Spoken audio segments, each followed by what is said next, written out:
श्री स्वामी समर्थ. मी माधुरी पुन्हा एकदा तुमचं सर्वांचं आपल्या नवीन ब्लॉगमध्ये मनापासून स्वागत आहे. तर आज सुरुवात अशी देवाची देवपूजा करूनच झालेली होती.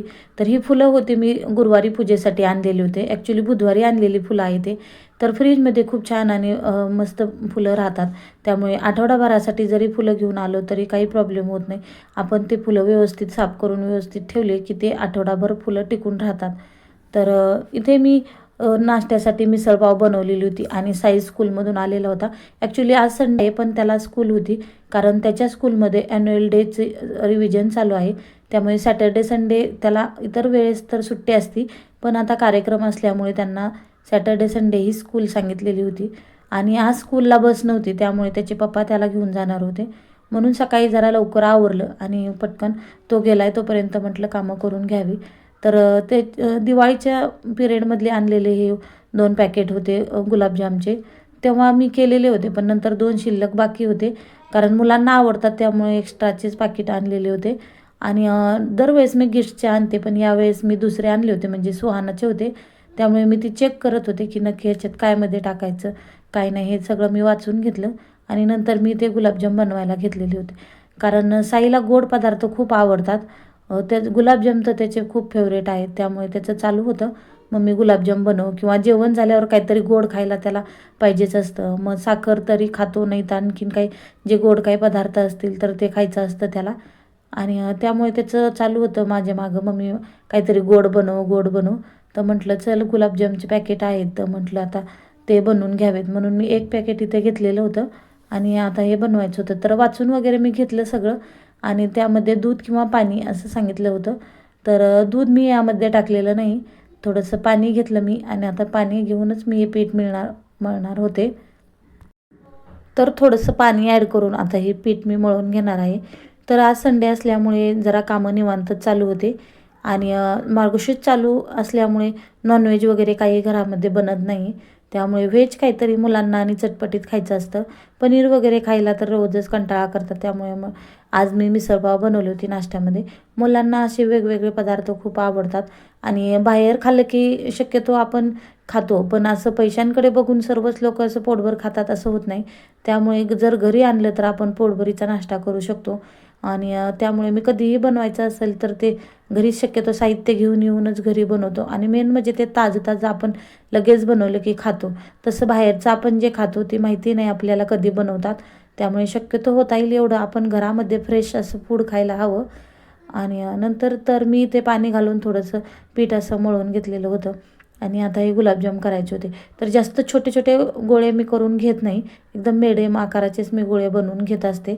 तरी ते मी मळून 5 मिनटं मी त्याला तसंच ठेवणार होते, कारण थोडंसं पीठ मुरल्या गेलं की मग त्याचे गोळे चिरत नाहीत. त्यामुळे शक्यतो मळलं की लगेच आपण त्याचे गोळे करून घ्यायचे नाही. 5 ते 10 मिनटं पीठ आपलं थोडंसं भिजत ठेवायचं, मग नंतरच करून घ्यायचे. तरी तर मी त्याला 5 मिनटंच ठेवणार होते, जास्त वेळ ठेवणार नव्हते. कारण साईनी सांगितलं होतं मी स्कूलमधून आले की मला खायचे, म्हणून मी ते करून घेणार होते. तर तो आलेला होता, पण मला काही तेव्हा करायला वेळ भेटलेला नव्हता. मग माझे बाकीचेच कामं चालू होते, धुणं भांडे वगैरे, पाणी वगैरे भरून ठेवायचं होतं. त्यामुळे त्याला मी नाश्ता करायला दिला. आणि इथे मी नंतर गुलाबजाम करायला घेतलेले होते. तर पाहू शकता तुम्ही, अशा पद्धतीने मी इथे पीठ छान असं मळून घेतलेलं होतं. तर छान गोळा करून घेतला आणि नंतर ठेवून परत त्याचं जरा वेळाने त्याला गोळे करून घ्यायचे.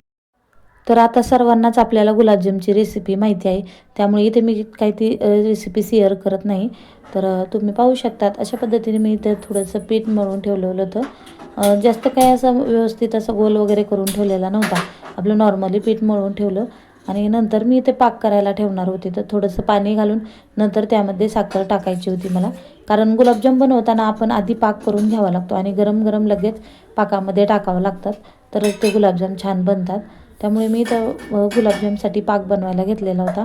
आणि इकडे कढई तापायला ठेवली होती, कारण पाक झाला की लगेच आपल्याला त्यामध्ये ते गुलाबजाम सोडावे लागतात. तर ते छान आतमध्ये मुरल्या जातात आणि म्हणजे आतमधून जर निबर किंवा कडक राहत नाही आहेत. त्यामुळे इथे मी लगेच पाक ठेवून इथं तेल वगैरे कढईत टाकून घेऊन कढई तापायला ठेवलेली होती, म्हणजे पॅन घेतलेला होता, तर त्यामध्ये तेल ओतून ते तापायला ठेवलेलं होतं. तर पाहू शकता तुम्ही, अशा पद्धतीने इथे मी सर्व करून घेतलेलं होतं.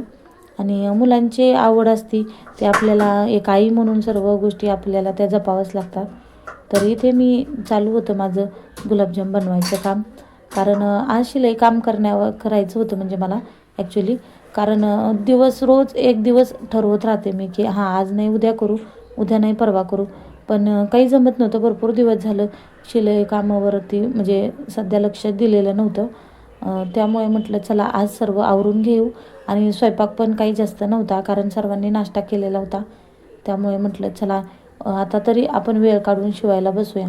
तर गुलाबजाम वगैरे करून घेऊन मी नंतर ब्लाऊज आणि स्कर्ट ब्लाऊज जे भाचीसाठी मला ड्रेस शिवायचा होता तर ते मी इथे शिवायला बसणार होते, कटिंग करून घेणार होते.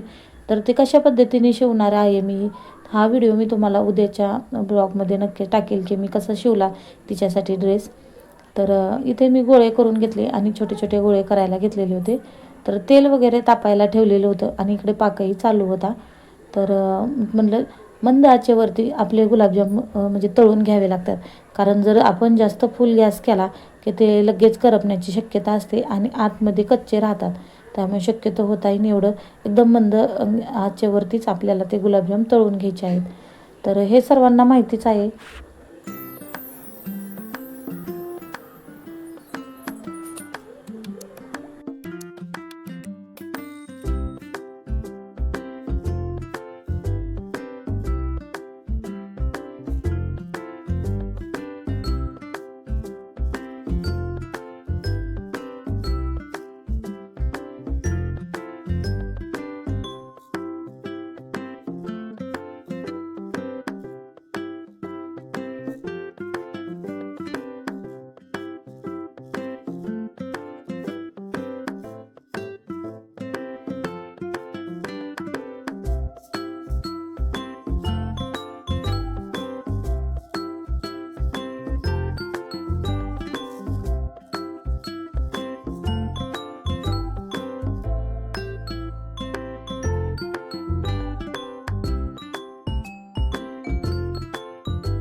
तर अशा पद्धतीने आपले गुलाबजाम झाले होते. थोडेसेच बाकी होते तरी ते मी हलवून घेणार होते.